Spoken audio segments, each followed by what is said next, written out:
Meu nome é Luna, eu faço parte do Prozame do 8º ano e hoje eu vim falar sobre o renascimento da natureza em tempos de isolamento social. Com o isolamento social, houve uma grande diminuição na circulação de pessoas nas cidades. Portanto, fábricas fecharam e carros pararam de circular com tanta frequência, o que fez com que a natureza renascesse de uma forma incrível em poucos meses. Aconteceu uma grande diminuição na poluição do ar. Animais têm sido vistos em locais nos quais antes era comum o tráfico de pessoas e a flora renasceu também.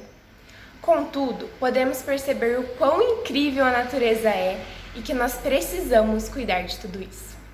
Eu sou Maria Luísa, do 8º ano, e hoje eu vim falar sobre o ensino à distância. 64% da população do Brasil tem acesso à internet. São 116 milhões de pessoas. A tecnologia tomou conta do dia a dia de toda a sociedade. No dia 17 de março de 2020, o Diário Oficial da União publicou que autoriza a substituição de disciplinas presenciais por aulas à distância durante 30 dias, com possibilidade de prorrogação. Com tudo isso, cerca de 1,5 bilhões de estudantes ficarão sem aula presencial em 160 países. O IAD estimula e fortalece a autonomia do aluno. O professor apenas orienta, o aluno que escolhe a forma que quer estudar e aprender. Olá, meu nome é Marco Antônio, sou parte do terceiro grupo do Prozame do 8º ano. Estou aqui para falar um pouco sobre o Covid-19 da área racial, em questão de racismo, esse tipo de coisa. Alguns dados antes para começarmos, que é uma mulher branca no Brasil ganha cerca de 73% a mais que um homem negro.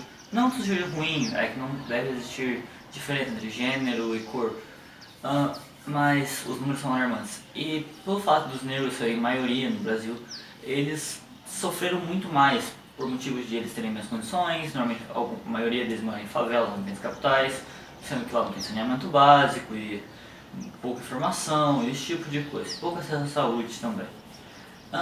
Em questão de mundial agora, no macroscópico, não no Brasil, os Estados Unidos e o Brasil, dois países gigantes com distâncias continentais, são provavelmente os países que mais sofreram ou sofrerão com a Covid, já que eles demoraram para tomar medidas. No Brasil não, mas chegou um momento que a economia quebrou e as pessoas precisavam voltar às ruas. Nos Estados Unidos, por eles tomarem tardiamente medidas contra o Covid, ocorreu com que eles sofressem muito com ela até os dias atuais, diferente da Europa, que já está se recuperando. Mas, mesmo assim, as duas economias vão conseguir se recuperar, provavelmente a longo prazo. Obrigado, esse foi a minha parte do nosso trabalho, agradeço. Agora vamos falar sobre a fome no mundo. Em 2019, diz o relatório, havia 690 milhões de pessoas passando fome, 10 milhões a mais do que no estudo feito no ano anterior. Portanto, com a pandemia, o total nessas condições poderia passar de 800 milhões, ou seja, cerca de 10% da população mundial. Segundo a ONU, a fome vem voltando a aumentar no mundo desde 2014, ainda que vagarosamente. O aumento da fome no mundo serve de alerta, porque, com as piores nos indicadores, dificilmente os países cumprirão a meta de erradicar a fome a partir de 2030. Oi, meu nome é Maria Eduarda e eu faço parte do Prozame do 8º ano e hoje vim falar um pouco sobre o Covid-19 e seus efeitos na economia brasileira. A pandemia do novo coronavírus vem causando sucessivas quedas na bolsa de valores pelo mundo. Deve provocar um tombo no crescimento econômico do planeta em 2020. Os choques de oferta e demanda provocados pela disseminação da doença provavelmente irão frear a retomada da economia. O Instituto Fiscal Independente, a IFI, do Relatório de Acompanhamento Fiscal, a RAF, número 38, divulgado essa semana.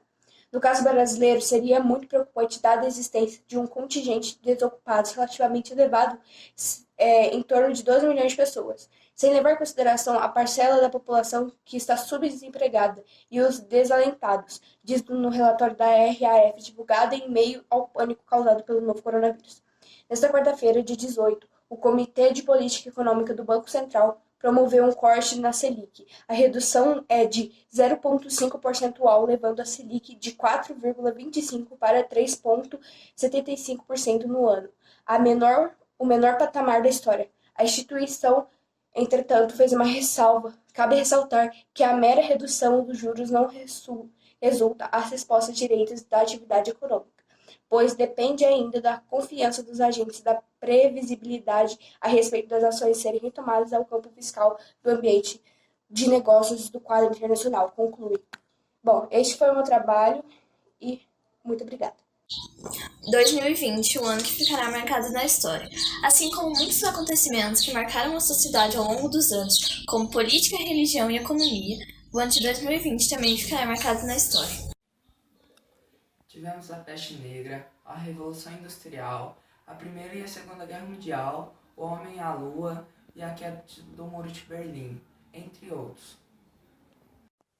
2020 parou o mundo por causa de uma doença desconhecida que matou milhares de pessoas e deixou todos sem uma perspectiva de como será a vida daqui para frente.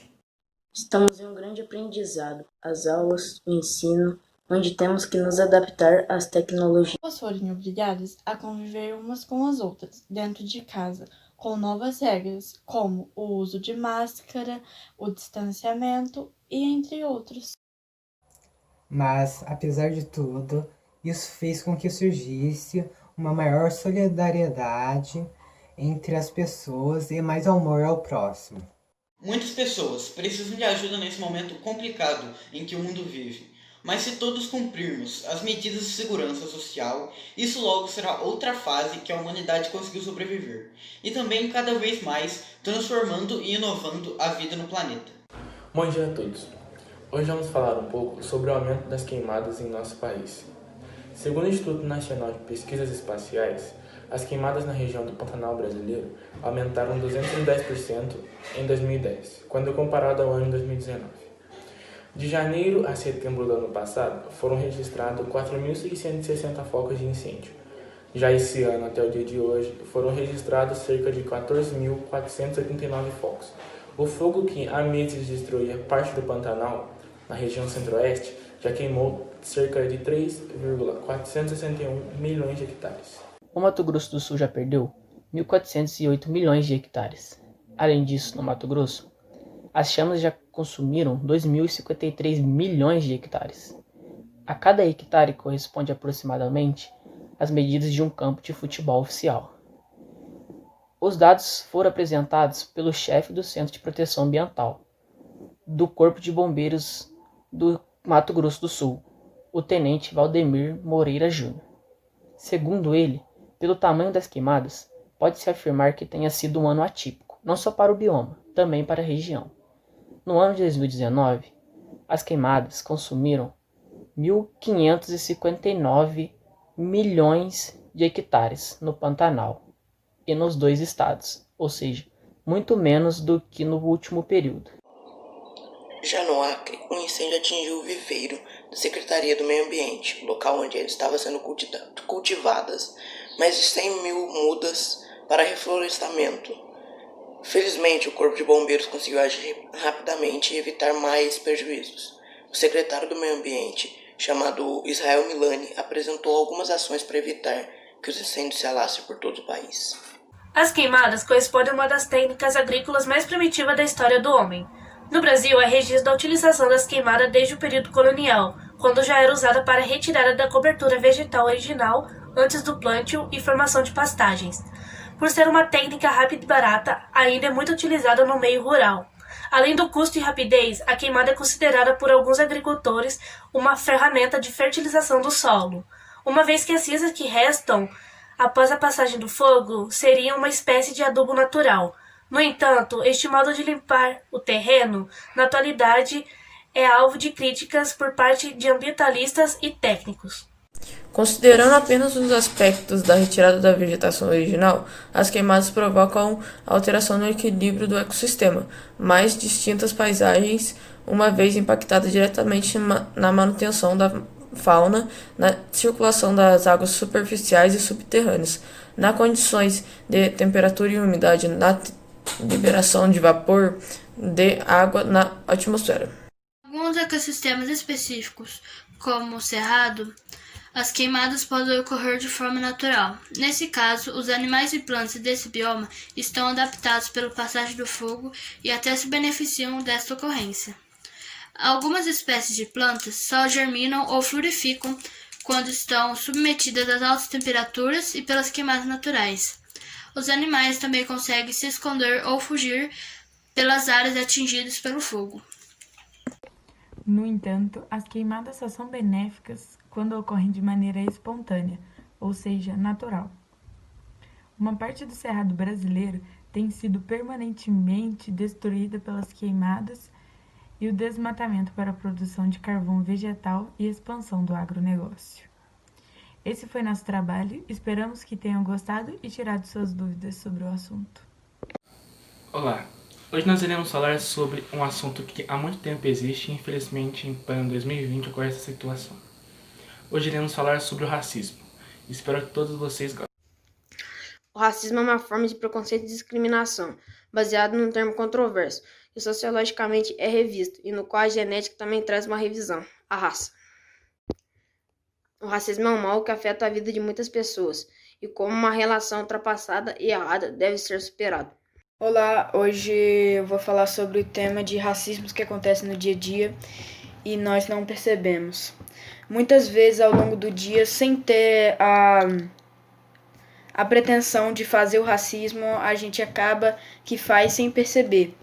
E muitos deles é como o encarar. Muitas vezes a gente encara uma pessoa que tem a pele negra e nem percebe. Fica com medo de roubo, que isso daí acabou que virou meio que um estereótipo de tô andando na rua sozinho e tem alguém negro atrás, mas isso daí não tem nada a ver. E muitas vezes a gente fica com medo mesmo, mas é por conta da mídia que acontece casos ali, casos aqui, que acaba que viraliza e vira um estereótipo. Muitas vezes também fica o negócio do cabelo, porque muitas vezes os negros têm o cabelo crespo, na maioria das vezes. Alguns alisam e outros deixam natural. E muitas vezes algumas pessoas querem ficar tocando, quer ver como que é o cabelo, e isso daí acontece. Racismo, sim, racismo, que vem sendo causado desde a era colonial até mesmo hoje. Sim, em pleno século XXI, em pleno 2020, várias e várias pessoas negras vêm sofrendo racismo, até mesmo se suicidam por não aguentar a pressão.